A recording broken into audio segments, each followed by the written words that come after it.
Hi everyone, it's Tim from the Marching Roundtable podcast. I wanted to make sure that you didn't miss the recent podcast with Michael Cesario and David Starnes. It was like a master class, as one of the listeners told me. It's like a master class in design and ideas for marching. Because the discussion was about why must we constantly be moving?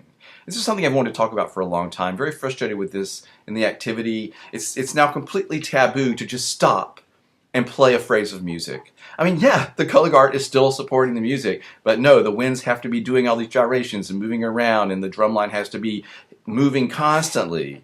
And judges are telling people this, and the designers are telling their groups this. They can't just stop and play.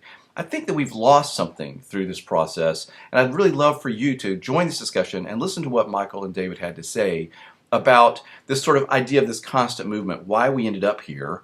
Of course, part of it, as Dr. Allison pointed out, is this more is more. Constantly try to get more and more content into your show. But at a point, just like when we talked about when corps are doing everything so quickly in these short snippets, marching bands too, and there's not time for development, well, it's the same idea here.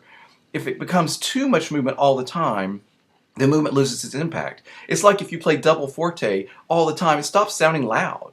Right? You have to play soft, and then the louds sound loud. Well, it's the same thing here, in my opinion. Sometimes you have to stop and let there be some stillness and let the show settle a little bit and let me watch the color guard for a moment, or let me have a moment where I just concentrate on the music. That should not be taboo and unacceptable, in my opinion. So we'd love for you to join the discussion.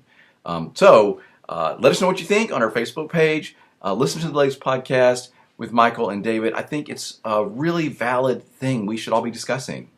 So thanks a lot, and hope you enjoy the podcast.